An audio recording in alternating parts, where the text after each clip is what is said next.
El día que Andrés tiró la bandeja de copas en mitad del restaurante fue el mismo día que mi aventura empezó. Era una noche de viernes, estábamos cenando en el restaurante donde nuestra hija mayor hacía las prácticas de cocina. Andrés, con esa torpeza suya que me sacaba de quicio y al mismo tiempo me parecía entrañable, intentó impresionar a los camareros llevándole unas copas al chef. No dio ni 3 pasos. La bandeja resbaló, 6 copas cayeron al suelo y una de ellas acabó clavada en el tobillo de un cliente. Silencio total. Yo quería desaparecer. Fue justo en ese momento, mientras todos miraban a Andrés como si fuera un idiota, cuando noté una mirada fija en mí. Me giré. Era un hombre sentado en la mesa del fondo, solo, con una copa intacta en la mano. Se estaba riendo. No de la escena, sino de mí. Como si me conociera. Como si supiera exactamente lo que estaba pensando. Estoy cansada de esto. De esta vida. De este hombre. Y no fue amor a primera vista ni ninguna tontería así. Fue otra cosa. Fue ese tipo de conexión que no tiene lógica, que no debería existir, pero ahí está. Al salir del restaurante, mientras Andrés se disculpaba por 5ª vez al encargado y nuestra hija nos ignoraba con vergüenza evidente, ese hombre se me acercó afuera. Me ofreció un cigarro. Y aunque dejé de fumar hace 6 años, lo acepté sin dudar. Soy Martín, me dijo, encendiéndolo por mí. No pareces de las que se ríen mucho. Últimamente no me río casi nada, le contesté, sin pensar. Y ahí empezó todo. No con una infidelidad, no con un beso ni una caricia, sino con un cigarro robado y una conversación de 7 minutos. Fue suficiente para encender algo que llevaba años apagado. Algo que ni Andrés, ni los niños, ni mi rutina habían conseguido despertar. A veces, una mirada basta. A veces, ni siquiera necesitas tocar a alguien para saber que vas a acabar cruzando una línea. Martín no me pidió el número. No me buscó. Pero al domingo siguiente, me lo encontré en la terraza del mismo bar donde voy cada mañana a tomar café. Me saludó con la cabeza. Yo le devolví el gesto. Y me senté a 3 mesas de distancia, sin decir palabra. Pero esa vez, fui yo quien le ofreció el cigarro. 3 semanas después del incidente en el restaurante, Andrés recibió una llamada del instituto donde nuestra hija menor, Carla, estudiaba segundo de ESO. Habían tenido una pequeña discusión con uno de los profesores por una redacción que escribió sobre su familia. No era nada grave, pero querían hablar con los padres. Andrés, como siempre, me pasó la responsabilidad a mí. Tú sabes hablar mejor con los profesores, a mí se me nota el mal genio, dijo mientras miraba el móvil como si fuera a escapársele de las manos. Así que fui yo. La redacción de Carla estaba escrita con sinceridad infantil, de esa que no busca herir pero lo consigue sin darse cuenta. Contaba que últimamente mamá estaba rara, que sonreía mucho cuando creía que nadie la veía, que salía a caminar 2 veces al día y que a veces se ponía colonia para ir a tirar la basura. El profesor no lo decía con malicia, solo nos pedía que estuviéramos atentos a su comportamiento, que los cambios en casa podían influir en su concentración. Yo asentí con una sonrisa forzada, fingiendo que entendía su preocupación, y me fui de allí con la garganta apretada. Esa tarde, al llegar a casa, decidí no ir al bar de siempre. Martín me esperaba, lo sabía porque me había escrito poco antes. ¿Nos vemos a las 6? Pero no contesté. En lugar de eso, me senté en la cocina con Carla y empecé a preguntarle por sus deberes, por sus clases de inglés, por cualquier cosa que no me hiciera pensar en lo que había escrito. Pero Carla, como si me leyera el pensamiento, me soltó sin rodeos. Papá está triste, ¿lo sabes? Me quedé quieta. Lo disimula, pero cuando no estás, camina por la casa como si buscara algo. Yo creo que sabe que pasa algo. Esa noche no dormí. Andrés llegó más tarde de lo habitual. Dijo que había estado tomando algo con un amigo del trabajo. Lo noté más tenso, pero no quise preguntar. En su lugar, fingí dormir cuando se metió en la cama. A la mañana siguiente, mientras yo preparaba café, lo vi salir del cuarto con la chaqueta en la mano y el portátil bajo el brazo. No iba al trabajo, estaba vestido demasiado informal. Voy a la gestoría, tenemos un problema con el seguro del coche, dijo sin mirarme. Yo asentí y seguí batiendo la leche. Pero sabía que mentía. Andrés nunca se ocupaba de los papeles. Durante los días siguientes, su comportamiento fue extraño. Llegaba antes de lo habitual, se ofrecía a cocinar, jugaba con Carla sin que nadie se lo pidiera y se mostraba extrañamente cariñoso conmigo, como si buscara provocarme culpa. No preguntaba, no hacía comentarios, pero su forma de moverse por la casa era distinta. Revisaba cosas que nunca le habían importado, abría cajones sin motivo aparente, se paseaba por la terraza cuando hablaba por teléfono. Yo me limitaba a seguir mi rutina, pero dentro de mí la incomodidad crecía como un nudo. El momento exacto del descubrimiento no fue como esperaba. No hubo gritos ni portazos. Fue una comida de domingo. Estábamos los tres, Carla, Andrés y yo. Hacía sol, así que comíamos en el balcón. Andrés sirvió vino, brindó por la familia y, mientras cortaba la carne, dijo con una calma que me heló: Martín no vive en Zaragoza, ¿verdad? Sentí que la silla se hundía. Carla nos miró confundida. Andrés siguió hablando, sin mirarme directamente. Lo estuve buscando, no existe en la empresa que dijiste que trabajaba, no hay ningún Martín con ese apellido en ninguna parte. Carla preguntó quién era Martín, pero yo no respondí. Andrés dejó el cuchillo sobre el plato, se secó las manos con la servilleta y dijo: supongo que no me vas a mentir delante de nuestra hija, así que prefiero que termines de comer y luego hablamos. Esa tarde me encerré en el baño, sentada en el borde de la bañera, intentando imaginar qué sabía exactamente. La respuesta llegó una hora después, cuando entró en la habitación y dejó sobre la cama una carpeta con fotos impresas, recibos de cafés, capturas de pantalla de mensajes que yo creía borrados. Todo lo que yo pensaba que había sido secreto, él lo había encontrado. No me gritó. No hizo un escándalo. Solo me dijo: quería saber si era verdad o si solo era mi cabeza. Y luego, antes de salir de la habitación, añadió: gracias por confirmármelo sin abrir la boca.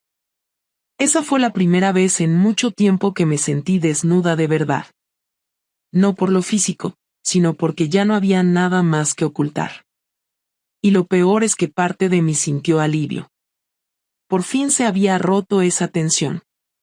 Pero lo que vendría después, no tenía idea de cuánto dolería.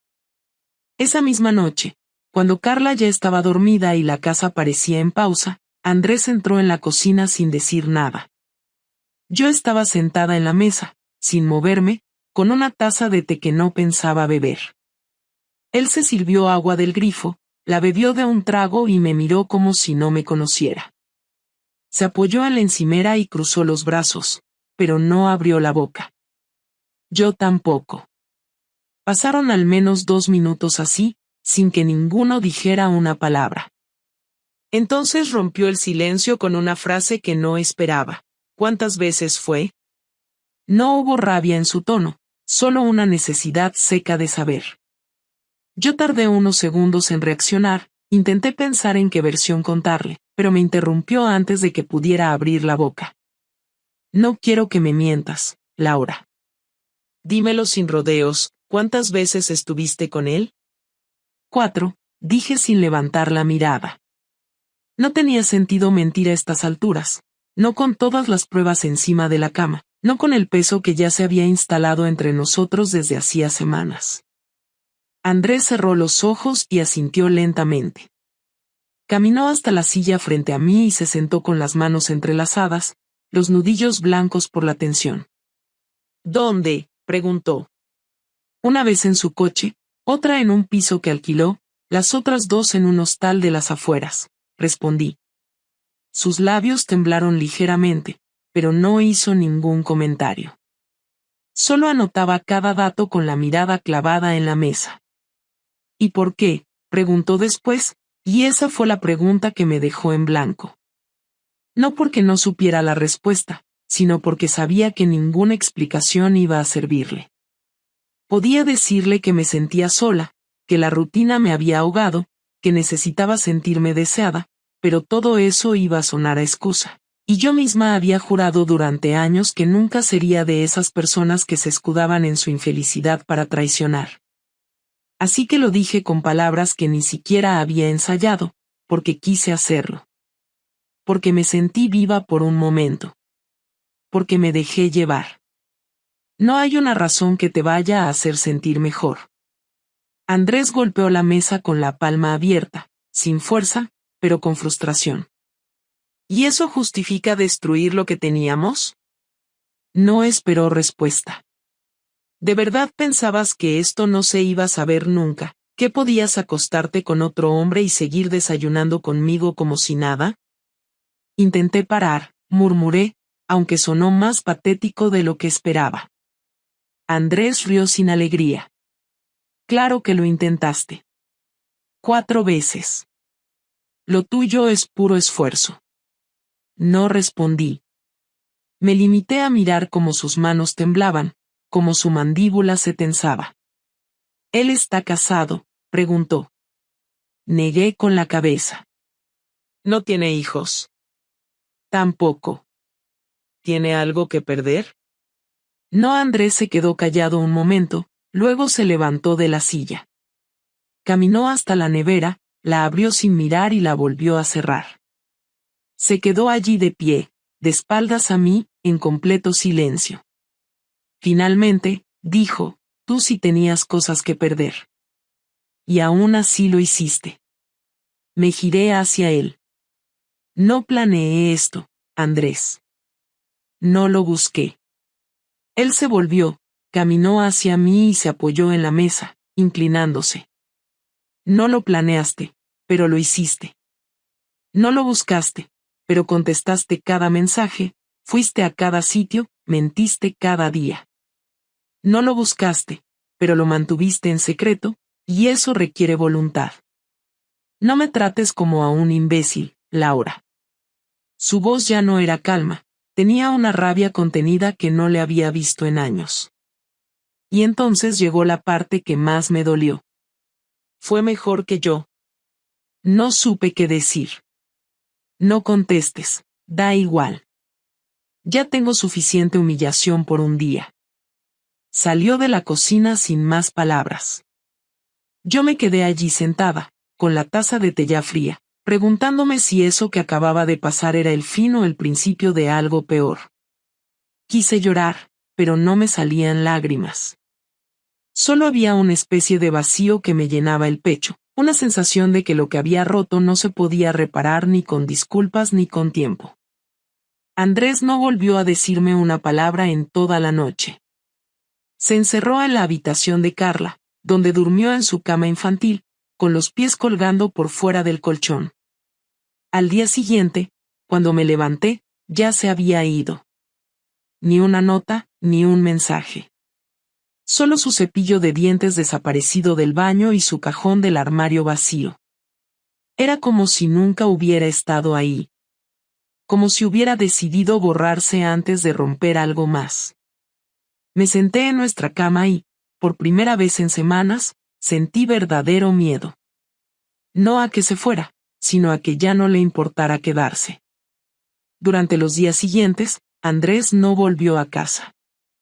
No llamó, no mandó mensajes, no preguntó por Carla, no me pidió explicaciones. Simplemente desapareció.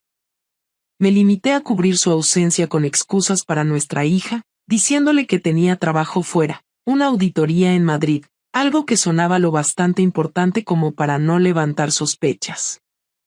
Carla no preguntó demasiado, pero la notaba más callada de lo normal, como si sospechara que algo no iba bien y prefiriera no saberlo. Mientras tanto, Yo iba todos los días al trabajo fingiendo que mi vida seguía en orden, pero por dentro, la sensación era de estar en caída libre. Una semana después, un sobre llegó por mensajería urgente. Era un sobre grande, marrón, sin remitente. Dentro había una carta impresa, y una hoja firmada por un abogado de Zaragoza. En la carta, Andrés explicaba que había iniciado el proceso de separación de bienes y que en los próximos días recibiría una citación para formalizar todo. No había insultos, ni reproches. Solo frases cortas, firmes, informativas. Pero al final de la carta había una línea que me dejó helada: no pienso hacer esto fácil, Laura. Prepárate. A las pocas horas, comenzaron los mensajes. Primero fue mi madre. Llamó llorando, diciendo que Andrés la había llamado para decirle que yo había destruido nuestra familia. No le contó detalles, pero fue suficiente para que ella me colgara el teléfono después de un no sé quién eres. Luego mi jefa me pidió que pasara por su despacho.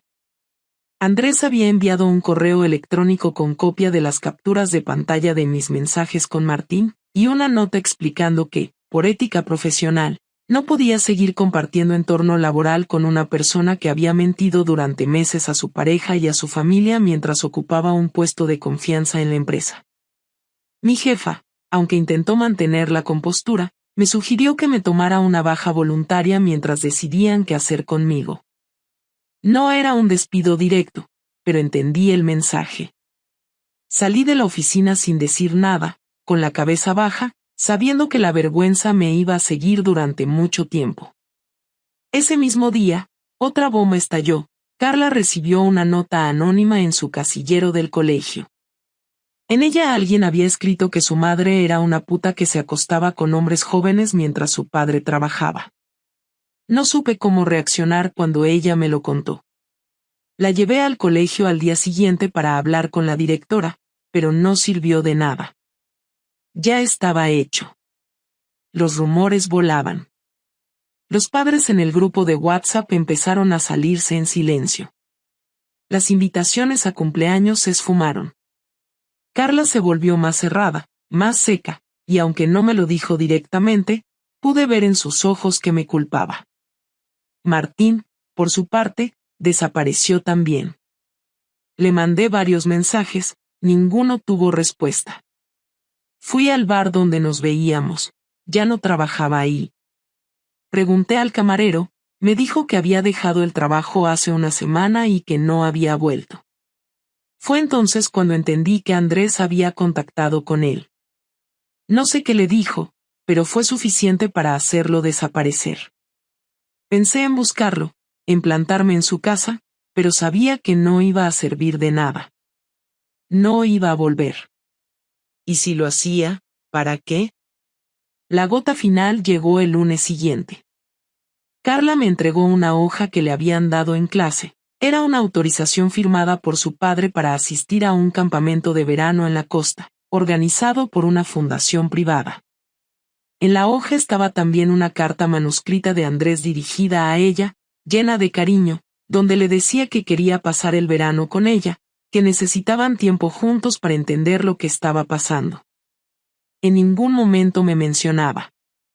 No decía si volvería, ni si pensaba hablar conmigo. Solo le pedía que se preparara, que él la recogería el viernes. Cuando le pregunté a Carla si quería ir, me dijo que sí, sin dudar. Quiero estar con papá. Contigo no me apetece. Eso fue lo que dijo. Y no pude culparla. El viernes por la mañana, a las 10 en punto, Andrés llegó. No subió. Tocó el claxon y esperó. Carla bajó con su mochila y una maleta pequeña. Ni siquiera miró atrás. Yo la observaba desde la ventana, sin moverme. Andrés tampoco miró hacia arriba. Cuando se marcharon, supe que esa era su forma de decirme que esto ya estaba terminado. No solo el matrimonio, sino todo lo que habíamos construido juntos. Él no quería destruirme con gritos o juicios, quería dejarme sola, aislada, con cada pieza de mi vida arrancada una por una. Me quedé de pie frente a la ventana durante más de una hora. Nadie llamó. Nadie preguntó. Nadie apareció. Y entendí que su venganza no había sido una escena violenta, ni una amenaza directa, sino algo mucho más cruel, quitarme a todos y a todo, dejarme con el vacío exacto que yo le había creado a él. Y no sabía si algún día iba a poder llenar ese hueco otra vez. Pasaron 2 semanas completas sin saber nada de Andrés ni de Carla. No escribieron, no llamaron, no subieron nada a redes sociales. Yo tampoco me atreví a iniciar contacto. Me pasaba los días entre el sofá y la cocina, sin ganas de salir, ignorando los mensajes de mi madre, de mi hermana, de las pocas amigas que todavía no me habían borrado del mapa. Perdí el trabajo oficialmente, aunque la carta decía que era una rescisión por pérdida de confianza, lo cual era una forma elegante de no decir por escándalo personal.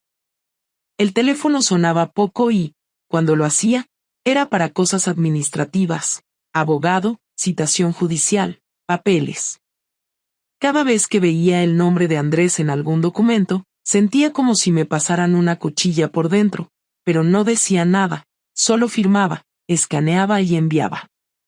Un jueves por la tarde, sin esperarlo, llegó un mensaje de Andrés. Estoy en Zaragoza. Podemos hablar mañana por la mañana. No añadió más. Respondí que sí. Me preguntó si podía pasar por casa.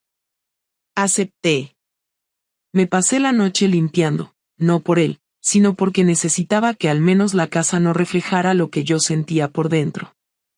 Quité las botellas vacías, cambié las sábanas, tiré ropa que llevaba días en el suelo. A las 10 en punto, Andrés tocó el timbre. No traía a Carla. Venía solo. Estaba más delgado, la barba más crecida, ojeras más marcadas, pero su voz era la misma. Entró sin decir nada, se sentó en el salón, cruzó los brazos y esperó. No quiero discutir, dijo después de unos segundos. Solo quiero aclarar algunas cosas antes de que todo esto se vuelva puramente legal. Me senté frente a él, sin saber si debía hablar o esperar. Carla está bien. Ha estado bien todo este tiempo. Le ha costado entenderlo todo, pero no le he hablado mal de ti. No le he contado detalles, solo lo básico. Me ha preguntado cosas y le he respondido con cuidado. Creo que tiene derecho a decidir cuándo te quiere volver a ver. Asentí, aunque no sabía si agradecérselo o no. Me pareció justo que tú tuvieras la oportunidad de hablar conmigo antes de cerrar esto del todo, añadió. Yo también lo agradezco, dije, aunque sonó débil, torpe, como si no fuera suficiente. Sé que no tiene sentido pedirte perdón. No hay nada que lo arregle. Andrés asintió lentamente. No, no lo hay. Pero igual quiero escucharlo. Me incliné hacia él. Lo siento. De verdad. No por haberme descubierto. No por las consecuencias. Lo siento porque te fallé. Porque ni siquiera tuve la decencia de decírtelo antes. Porque me metí en algo sin pensar en ti, en Carla, en nada más que en mí misma. Andrés bajó la mirada.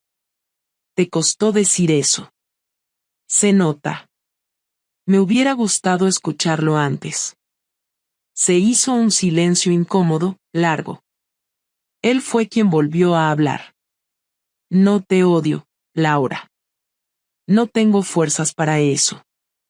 Y tampoco quiero que me tengas lástima.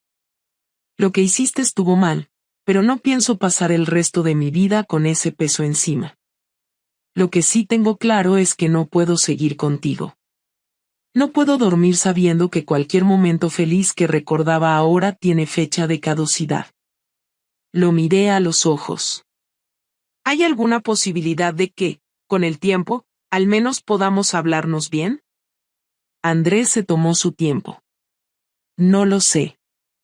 No soy una persona vengativa. Lo que hice fue porque necesitaba protegerme. No fue para hacerte daño. Pero no te voy a mentir, todavía estoy dolido. Todavía me despierto por las noches pensando en que hice mal. Aunque sé que no todo fue culpa mía. Suspiré. No fue tu culpa. Fuiste un buen marido. Mejor del que merecí en ese momento. Andrés negó con la cabeza. No me digas eso. Nadie se merece una traición, ni tú ni yo. Lo que pasó, pasó.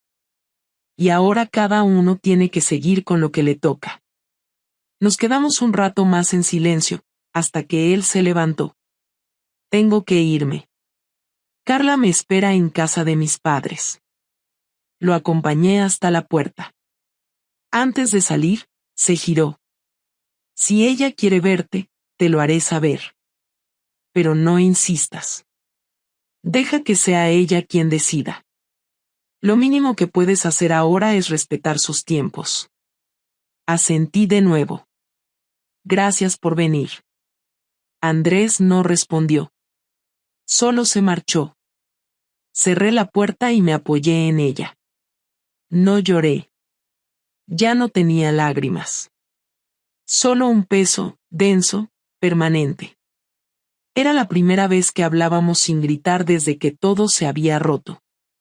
Y aunque no fue una reconciliación, tampoco fue un castigo. Fue simplemente una despedida civilizada entre dos personas que se habían hecho demasiado daño como para seguir compartiendo el mismo espacio. Después de aquella última conversación con Andrés, pasaron varias semanas sin novedades.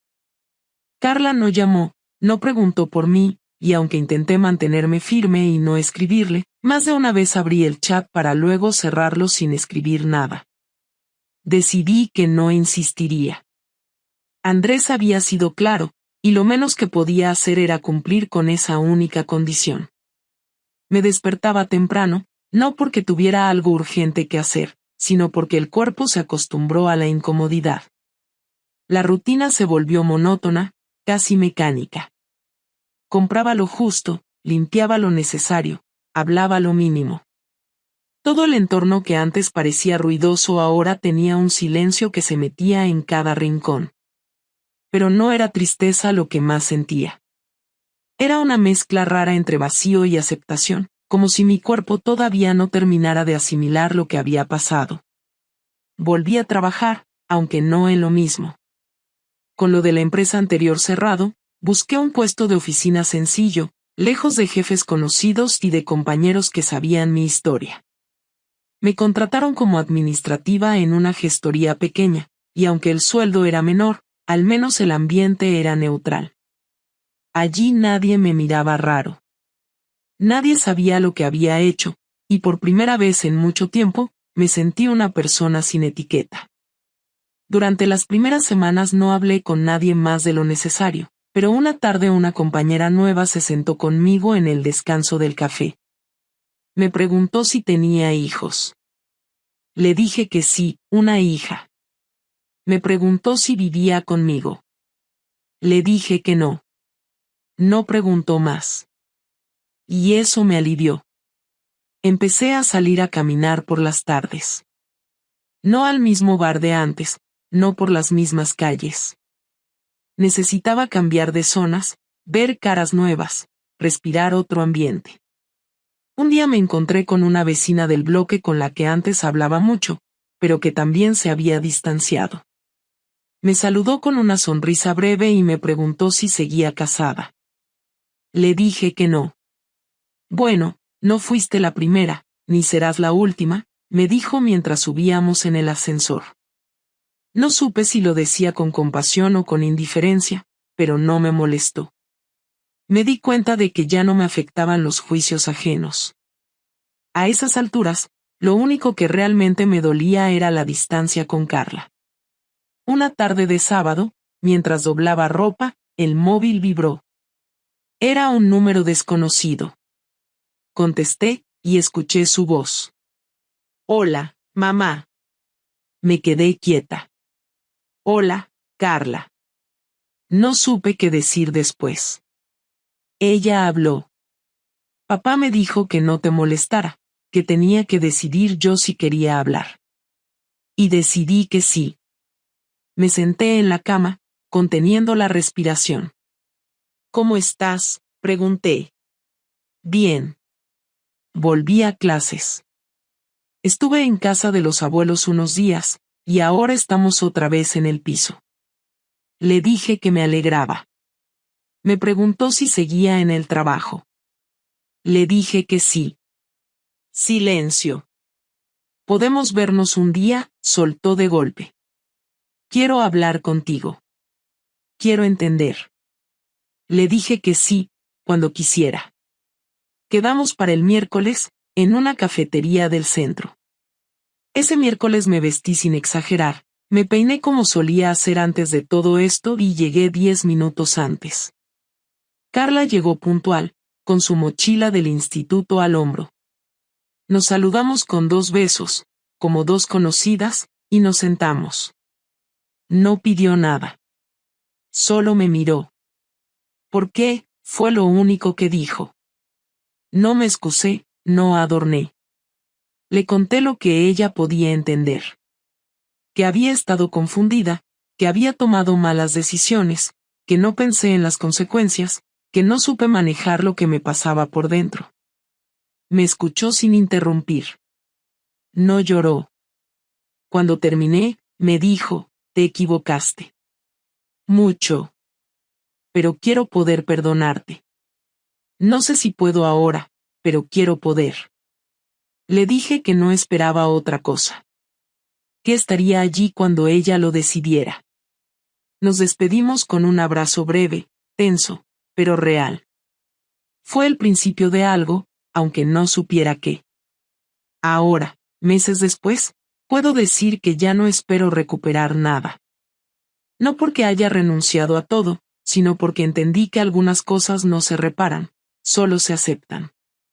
Andrés no volvió a hablarme, salvo por los temas del divorcio y lo relacionado con Carla. No espero que cambie. Sé que se está esforzando en seguir adelante, y yo hago lo mismo. A veces me cruzo con conocidos que bajan la mirada, otras veces con gente que no sabe quién soy y me trata con naturalidad. Aprendí a valorar eso. La normalidad es un lujo cuando has sido el centro del escándalo. Vivo en el mismo piso, aunque lo he cambiado un poco. Pinté las paredes, cambié los muebles, compré una cama nueva. No porque el pasado me persiguiera, sino porque necesitaba que el espacio dejara de recordarme lo que perdí. Ahora hay días buenos y días vacíos. Hay mañanas en las que me cuesta levantarme, y otras en las que el café me sabe bien. Ya no miro el móvil esperando mensajes. Ya no busco explicaciones. Solo intento seguir. Porque eso es lo que me queda. Seguir, aunque sea paso a paso. Sin promesas. Sin finales felices. Solo con la certeza de que cada día me pertenece, para bien o para mal. Y con eso, por ahora, me basta.